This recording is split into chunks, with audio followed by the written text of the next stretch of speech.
Who doesn't love a bit of 90s rap metal, am I right? Hi everyone, my name is Liz, obviously. Firstly, I'd just like to begin today by acknowledging the Wurundjeri people of the Kulin Nation, on which we gather here today, and pay my respects to elders past, present, and emerging. But thank you for having me here. It's not every day that you get to come to an amazing conference like this, you know, presenting among so many sick and talented individuals, and obviously we've seen so many amazing presentations today. So shout out to everyone here and Jimmy for having me. And look, I know we're later on in the day and everyone's keen to get munted at the after party, so I thought I'd cap off our day with a little bit of inspiration for everyone. And inspiration, you know, inspiration is important. It keeps us going. It fuels us to constantly push ourselves to do better work, improve ourselves, hit our goals, reach higher heights than before, and, you know, create the best content we can as designers and animators. And me, I'm a senior designer at Buck, for those of you who don't know me. I've been there 4.5 years now. And on my time, I've worked on like a ton of projects, jumping from designing to animating, and more occasionally art directing too, which is fairly recent. But of course, on the topic of inspiration, I bet you're all wondering, Liz, how do you get inspired to wake up and do the best work you can do every day? And for me, I love a good quote. Nothing inspires me more than someone else I literally don't know telling me how I should be working even harder than I am already. And honestly, for that, living in 2023 is a bit of a blessing, isn't it? Because never before have we had more people telling us how we should be operating and how hard we should be working and how many hours we should be sleeping and how many books we should or shouldn't be reading to get to where we want to go. It's fucking funny, isn't it? But for me, who do I look to when I want to kick up my motivation? It's certainly not old mater Andrew Tate here. It's someone else who truly embodies the hustle, success, entrepreneurship, and the grind. It's Gary Vee. Now, okay, some of you know this man. I know some of you, though, will be unfamiliar, and let me introduce you. You know, Gary Vee, he's a marketing CEO, but he's not just any old marketing CEO. He's a born hustler, he's an entrepreneur, he's a business guru, visionary, NFT artist, prolific angel investor, passionate garage sale flipper, and he's a CEO. He's New York strong, and I bet, you bet he has a lot to say about how we should be approaching work. So here's a little bit of Gary for you. So what should we do, Gary Vee? Let's wrap this up. Yeah, what should we do? People should fucking stop complaining. For all you complainers out there, nobody gives a shit. I literally want to die instead of fail. Die. You can live on 6 hours sleep. I want to know what you're doing with your 18 hours. I'm going to make Monday morning my bitch. I think garage sailing is the big ROI play. You should take defeat personally, period.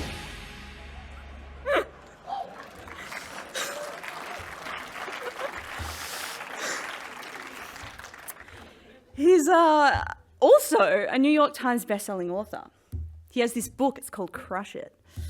And here's the bio where it says, marketer Gary Vaynerchuk shows you how to use the power of the internet to turn your real interests into a real business. And that seems like a pretty appealing premise, right? But, you know, it's kind of funny reading this quote because I see a bit of myself in Crush It. And whilst I didn't always know who Gary Vee was, I'd clearly been channeling his energy since a while ago, actually, at a time where I was very, very extremely online.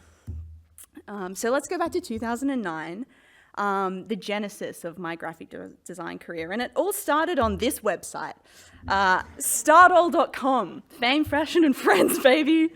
And Stardoll, it's an online flash game where you had a profile and you bought clothes and you styled yourself and you pimped out your virtual suite and you made friends and you joined clubs and all that good stuff. It was a virtual fashion utopia. And I'm trying to stay humble here, but I had a bit of clout. My online friends and I were a part of this entirely self-sustained external blogging community on Blogspot. And it was super social and there was like a blog for everything. And there was drama. We even had our own version of Perez Hilton at the time, which was like a 2000s Hollywood blog. And I went for a dig, but all I could find was this pretty dramatic sign-off that for 2012 that had words like scandal and betrayal. So yes, I also had a blog, but none of you will find it because I've nuked it from the internet. But I was a 12-year with taste, you know. I was looking around at the time and I was like, damn, all this content, it doesn't look very good. It's a bit shit. Most of it was pretty bad. So obviously, like any good entrepreneur, I saw a gap in the market. You could say I saw an opportunity to use the power of the internet to turn my real interests into a real business.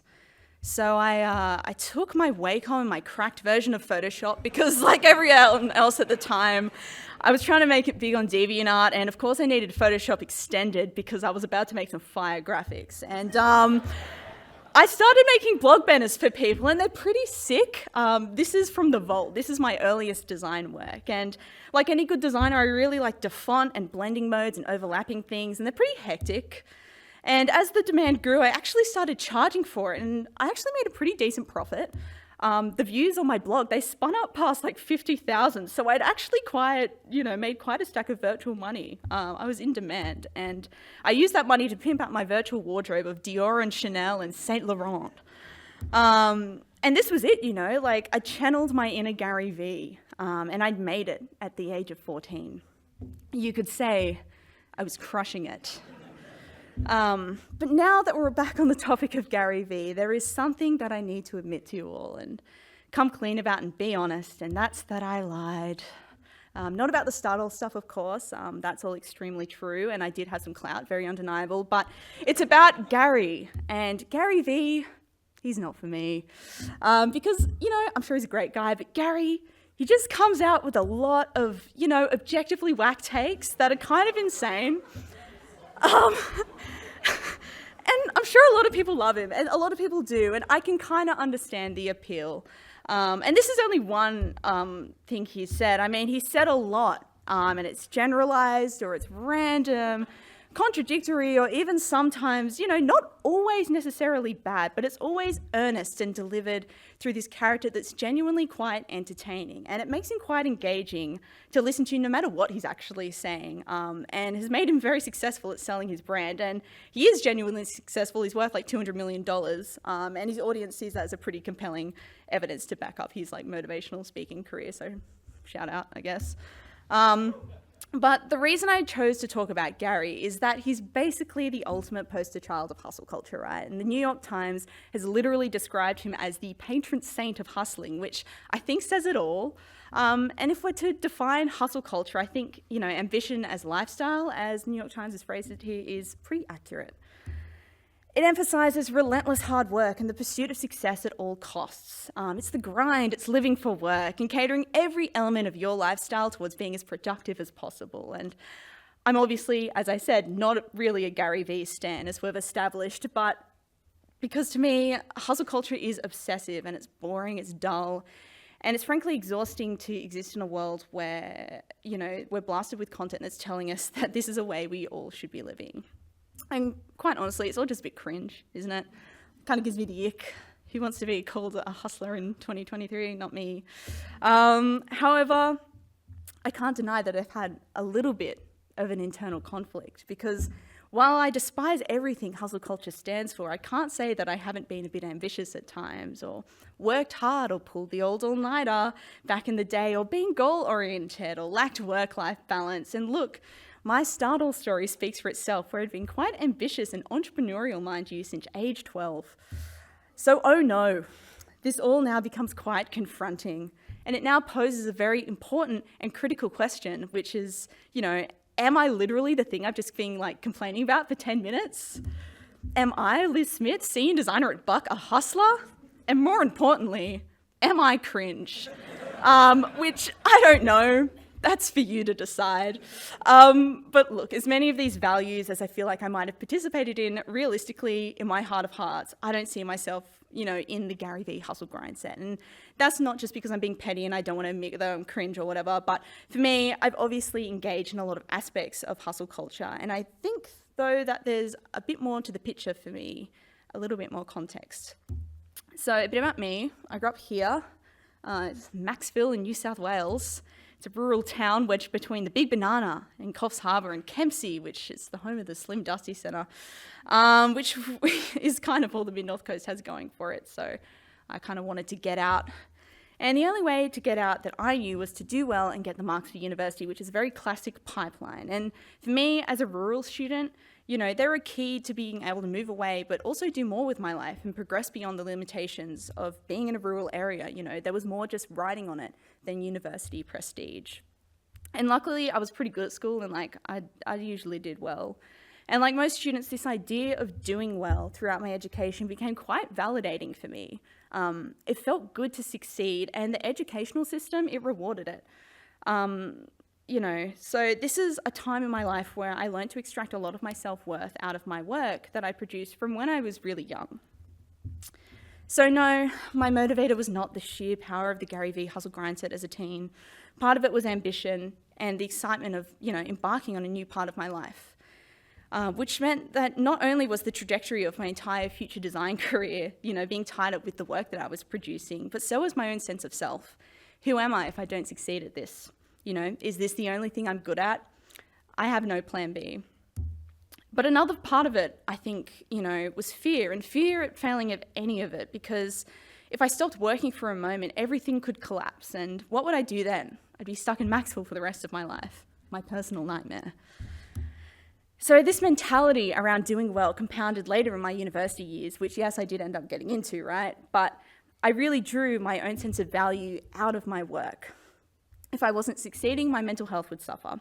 I would question who I was and what I was worth if I wasn't doing well, and if I'd ever be the sick and cool graphic designer that I aspired to be. And to be honest, whilst I've gotten a lot better at dealing with this, the pressure I still stack upon myself affects me up until now.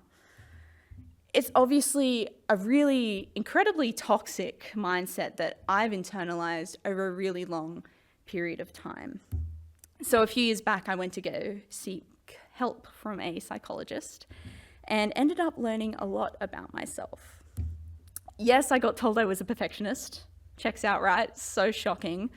And at the time, I saw perfectionism as just like a surface level trait that belonged to people who took pride in having like all their layers labeled or whatever. But in psychology, it runs a bit deeper, and many of you are probably familiar with this, but here's a broad definition. Many words. But perfectionists, they typically have a set of values that revolve around the pursuit of excellence, high standards, and measuring their self-worth by their productivity and accomplishments. And when I read this definition above here, it's like looking in a mirror. I see myself staring directly back. So whilst I might not self-identify with the Gary Vee flavor of the hustle grind set, I sure do identify with being a perfectionist. And to me, I think there's an interesting relationship perhaps between these two things. Hustle culture, you know, it's a digestible, accessible, and marketable expression of values that are really already ingrained into our society, right? They revolve around, you know, hyperproductivity, competitive individualism, and the pursuit of wealth, neoliberalism, and the idea of meritocracy, right? So those who work hard and excel will be recognized and be rewarded accordingly, which isn't always true. So perfectionism then, I think we can view it as maybe a response to this, right?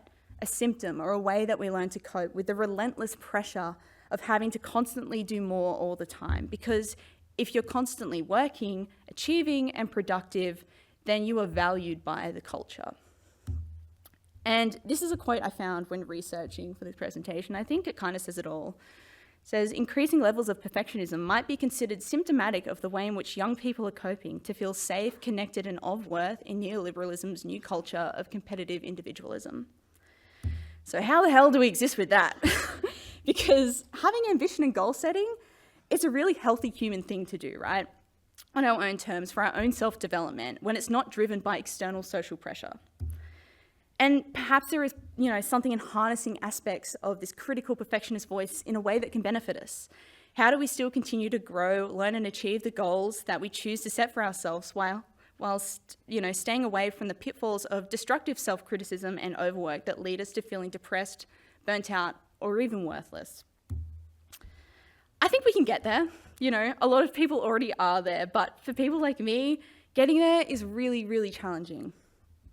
Part of it, I think, begins with developing a healthier relationship with this idea of failure, right? Knowing that if we don't achieve the thing that we set out to do, it doesn't devalue us as people. Like, we're fine, the world is not ending. Another is maybe relearning to enjoy the process of making and doing, instead of being entirely goal-focused in multiple aspects of our lives.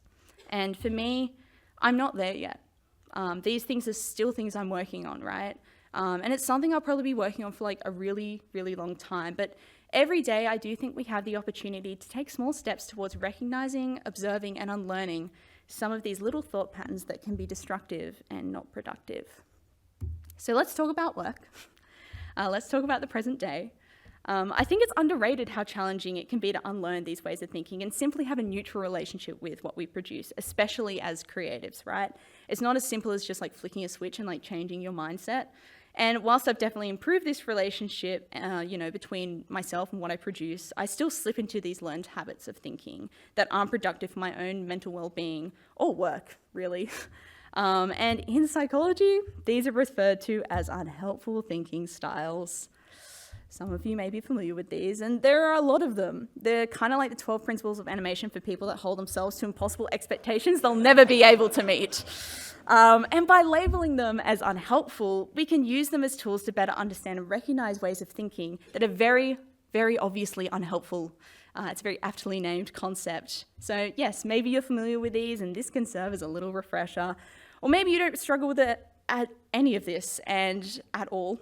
But in this case, I think understanding these things a little better can help you empathize and understand others around you a little more. So I thought it might be cool to show you guys some work and kind of take you through how some kinds of these thought patterns can manifest at work, or at least how they do for me, and how we might try to at least observe, try to dismantle, and try to overcome them over time. So we have pictures now. Hooray. This is the first job I'm going to talk about. It's for the Department of Social Services. It's one we did in May in 2020. This was created in response to reports of domestic violence rising by 20% at the beginning of the COVID pandemic when we initially went into lockdown. So it's pretty heavy subject matter, and the project had a really crunchy short timeline. I think we started remote working like a month before we did this, so we were still kind of working out the kinks of remote working. And I was on the edit for this. And it's a job I'd done a few times, but it wasn't my main role, but I could do it. It's the edit, all good. However, this job was a little bit different because it was one long continuous shot. So instead of just having to import shots that kind of were already composited and completed by other artists, it was my job to pull in the individual elements from everyone else and kind of composite them all together on my end, which was theoretically fine, but in practice a little challenging because there were quite a few components. There was this house, which was an After Effects rig built with 3D layers, and it was built by a goated freelancer that we work with, Chris Anderson I think he's from the US. He's an amazing animator and designer. I think this was built in like a day. And this is what I was given, right? Pretty fleshed out, a lot had been done here already, and I already took over at this point. And with this house, I probably understood like 65% of what was going on here, of how the setup worked. But the animation was basically locked, so I theoretically didn't need to touch it. I'd just be like compositing stuff on top of the house sequence. So what could possibly go wrong? And then there were cell elements that needed to be incorporated from everyone else working remotely. The planks, the clouds, the character, the smoke, other debris, whatever. The separate passes, they were all PNG sequences. So the house and sky, I think they were one comp that was using the same 3D camera underneath to get the right parallax on the stars and stuff. So these elements had to go on top and in those sequences be perfectly masked to the house. In hindsight, there are definitely better ways to do this. But at the time, what could possibly go wrong? And also, yes, I had to like composite everything, texture everything, color everything on my end. So what can possibly go wrong? And everything went wrong. The house animation, it just needed some subtle tweaks. Slipping lines and stuff, the usual, but little did I know every vertex on the house had a wiggle on it, which meant that as soon as I added a new line or texture, it subtly changed the position of every corner on the house, because wiggle is based on like the position where the layer is in the stack or whatever. So even adding one new layer changed everything, like the position of all these corners, like just by the most random tiny amount. Which I didn't know, which meant that, everyone's cell passes that took like an hour to download every time, they were all just like slightly off. And at the time, I had no idea why, and the textures were heavy, and it was lagging, and my colors were inaccurate because at the time I was like remoting into my work PC using Splashtop, which is a terrible piece of remoting software, never use it. And nothing was previewing, and everything took an hour to render, and deadlines were approaching, and I just wanted to scream.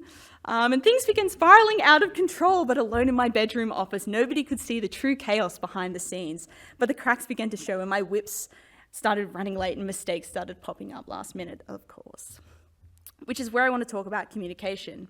You know, if you distill every human problem on the planet down to its core issue, you'd probably find they're all caused by people not talking to each other. We are literally so bad at it. And I was communicating, but maybe not the whole story. I wanted to instill confidence in the team and have them know that I was holding everything together, except that I really wasn't, because in reality, I needed more time to fix the chaos. So why did I not communicate? There is this one unhelpful thinking style. It's called mind reading, which sounds much cooler than it actually is. But it's basically where you kind of predict what others might say or think about a situation, right? And for me, I didn't want to give people the impression that I was struggling, you know? I was thinking, people are going to think I'm disorganized, or they're going to think I can't handle a simple edit. They're going to think I'm bad at my job and can't handle the pressure, or people are going to be disappointed in me. And I was catastrophizing everything as well, which is another one of our unhelpful thinking styles. I was blowing everything out of proportion. I was thinking, you know, nobody's going to want to put me on an edit again after this, or, you know, if this agency don't ever want to work with us again, it's all my fault, simply because my renders were too late. But at the end of the day, you know, it was fine. We dealt with it. I spoke to my leads, and they were like, you know, we can give you more time and support. It's okay. The world is not ending. And others were able to help me problem solve, and nothing was as bad or as extreme as I'd built it up to be in my head. And we delivered the job. And I really simply just had to communicate and work it out with everyone else. And we got there in the end. And I'm glad we did, because I think this project is an example of like being able to make an advertisement or a piece of media for something that can genuinely help people, especially in crisis, right? It was such an unprecedented time in history. So it's a job that I'm really proud of. And yeah, I hope it was able to reach the people it needed to at the time. So the next job I'll talk about is something a little more fun. This one was for Nike. It was part of their Unexpected Run series. And it was a series where each video dived into the unique relationships that people have with all walks of life with running. And we did one in Sydney about the runner Thomas Pennock, who is blind, but he still manages to run marathons with the assistance of either his guide dog or unassisted with technology, which is like simply amazing. And I was super excited to work on this project, but I also felt quite anxious, right? It was a job for Nike. It's like the first Nike job I've ever done, and I was like, oh, my dream job, like Nike, woo. You know, and the brief was super open and creative, which is quite rare, right? So it was a pretty significant opportunity to be able to work on it, and I really wanted to do a good job. So I worked on a few different aspects of this job. I helped out with a bit of cleanup. I did like the runner here. I think Mike Wilkinson did like the bridge and the dog. And I was given this beautiful rough by Will Peach, who's now freelance, so go hire him, he's amazing. I also worked on this shot. It's, you know, New York skyline and the Pidgey. And I also animated the run cycle on this dog, which was actually the first ever run cycle I ever did. I'd managed to avoid somehow doing a run cycle several years into my career. So figure it has to be on a job for Nike, a job literally about running, where I have to learn. But with the brilliant mentorship of Will, I got there in the end. And you'll notice as well that this dog does not run like a dog, he runs like a human with 4 legs, which I just think is kind of funny because like he's a runner too, so he runs like a runner, which I think is great. But there were some parts of this job, right, that ended up being surprisingly challenging, and for me it was these sprites. They were meant to mimic sounds in Thomas's environment, and they called for animation that reflected that. And initially I was like, I can do these in a day, easy. It's just animating a star, bro, like it's not even that hard. But these sprites, they were part of a very busy, chaotic scene that worked awesome as a design, but required work to achieve the same kind of balance and visual hierarchy in animation. So once we actually, you know, dived into working on this shot, it took way more rounds of animation and feedback than I, you know, initially anticipated, and, you know, working alongside our director Lucas to kind of get it feeling balanced and right. And where we ended up here was perfect. we ended up having to reduce the scene like a little bit. But sometimes things that seem simple or obvious require more problem solving than you initially think. And it's during those times that I have the tendency to be like really hard and get frustrated with myself. I catch myself saying these shoulds, you know, I need to be doing this faster. I should have gotten this right like 2 days ago. I should be working on the next shot by now. Why can't I just animate the fucking star? Like, instead of evaluating the full context, which is like, I had to approach this thing, you know, from, you know, a different perspective in a different way that I thought I would. And that takes time to figure out and learn, and that is fine. And using the word should in relation to standards you're imposing on yourself can be very unhelpful when it gets out of hand. And I believe this is something Sabria touched on earlier as well. It is in fact one of our unhelpful thinking styles. It is a word that inherently carries an expectation. It's comparative. You're measuring yourself against a hypothetical or, you know, an unrealistic expectation. So in the moment, it can be really hard to like challenge these shoulds, but when I recognize I'm doing this, I try to think of ways I can like disarm them. I can talk to others around me. Maybe they might validate my struggle, right? Or offer solutions to my challenges. You know, I might go look at more concrete evidence. For example, like how much time do I have allocated to this shot in the spreadsheet? And, you know, to see if I'm truly taking too long. And if I do think I'm taking too long, for example, I can just, you know, or if I feel like I'm going to overshoot the time allocated, I should just flag this with my lead, right? And we can work it out because maybe I do need more help and support and like, that's fine. You know, we don't carry the entire world on our shoulders. We literally just make ads. It's fine.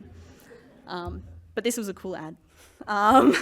You know, and it is one of my favorite jobs that I've, you know, had the privilege of working on at Buck. It's so beautiful and vibrant, and I fucking love the dog.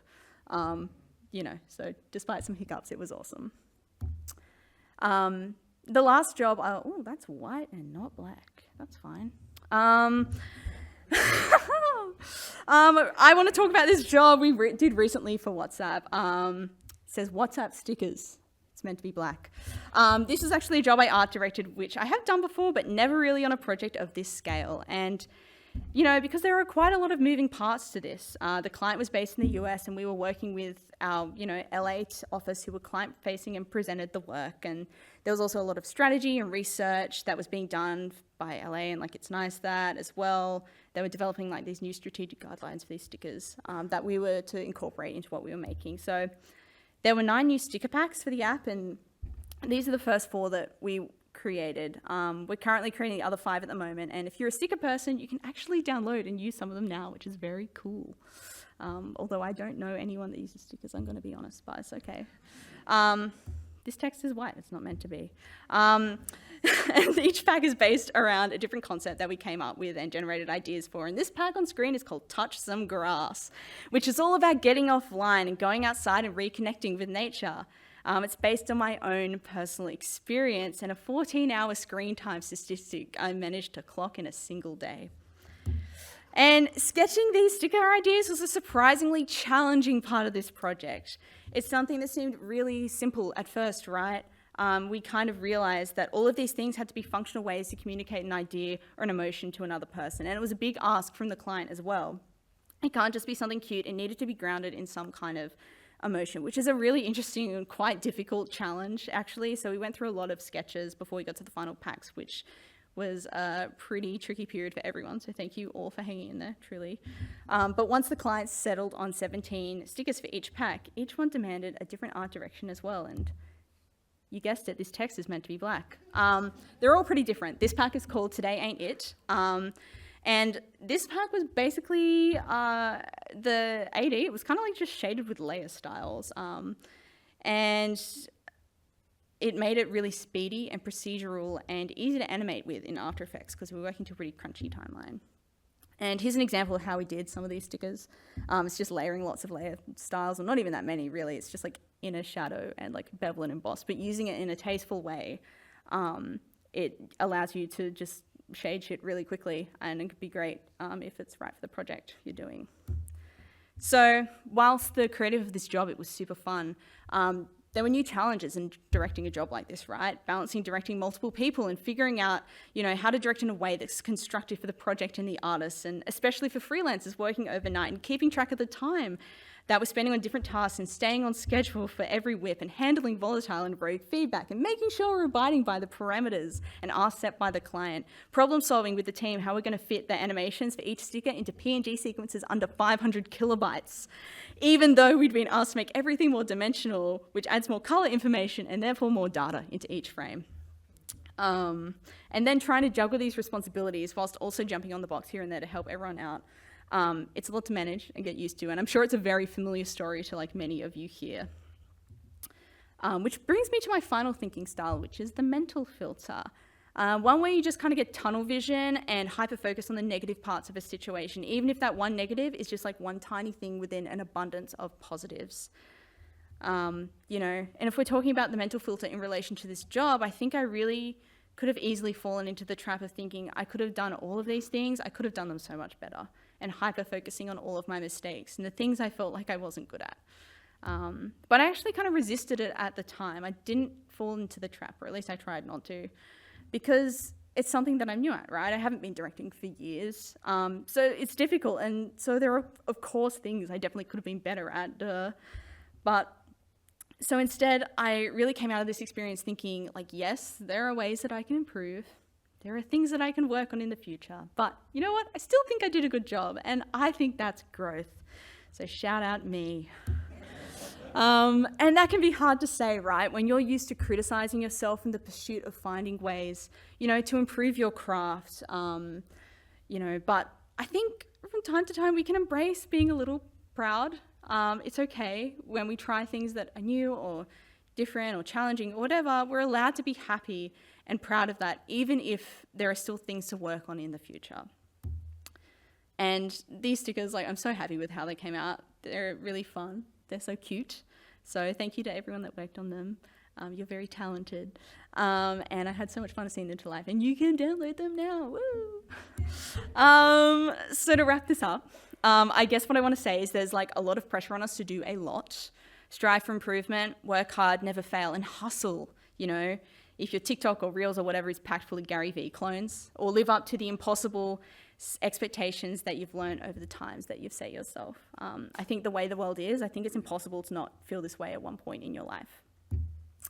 For me, I'm still working on becoming a chiller, more vibes-based individual, but it's not a linear journey to that destination at all. And sometimes I'll be doing well, but sometimes something might just like set me off track. And I think that's just the way it goes, right? But I'm kind of just trying to come to terms with that being okay, because I think if once a day or a week or a month or even a freaking year, I can dismantle like brick by brick just some of those mentalities that aren't productive for my own well-being, then that is a win.